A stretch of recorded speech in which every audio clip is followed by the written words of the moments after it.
Welcome. You are listening to Classic Story Cast. This is Pride and Prejudice, Chapter 2. Mr. Bennet was one of the first to visit Mr. Bingley. He always planned to go, but he kept telling his wife he wouldn't. She didn't find out about the visit until the evening after it happened. It came out like this. He saw his second daughter, Lizzie, working on a hat and said, "I hope Mr. Bingley will like it, Lizzie." Her mother replied, annoyed, "We don't know what Mr. Bingley likes since we aren't visiting him." "But, Mom," Elizabeth said, "we'll see him at the assemblies, and Mrs. Long promised to introduce him."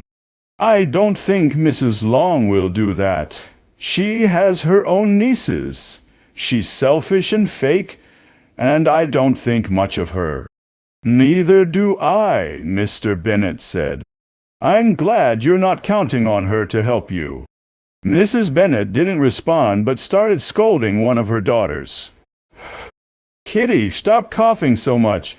Have some mercy on my nerves. You're driving me crazy."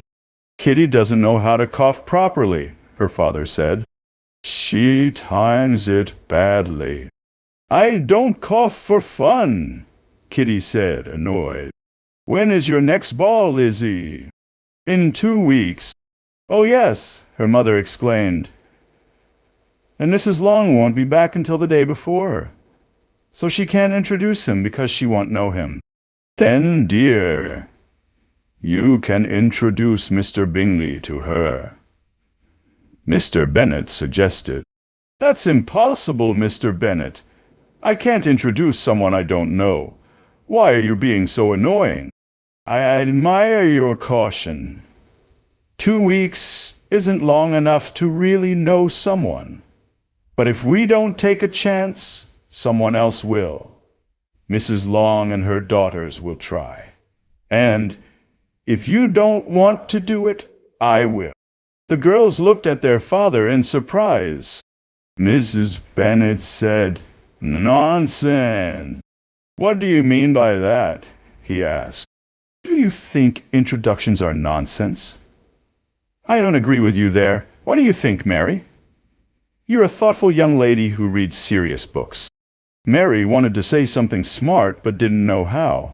"While Mary thinks," he continued, "let's get back to Mr. Bingley." "I'm tired of Mr. Bingley," his wife said. "I'm sorry to hear that. Why didn't you tell me earlier?"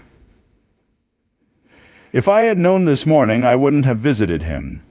It's unfortunate, but now that I've met him, we can't avoid knowing him." The ladies were shocked, which was exactly what he wanted.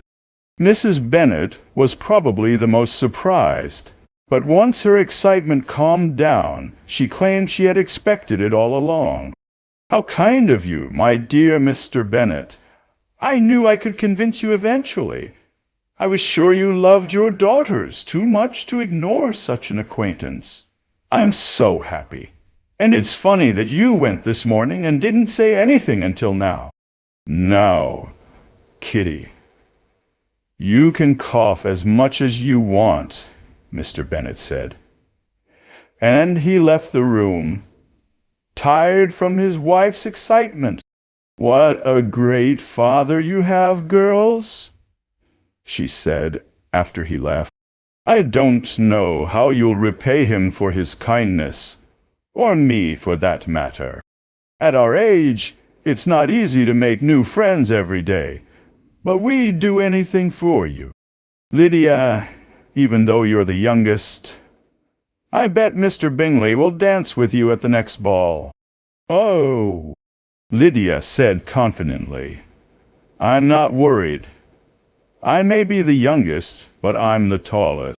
The rest of the evening was spent wondering when Mr. Bingley would return Mr. Bennet's visit and planning when to invite him to dinner.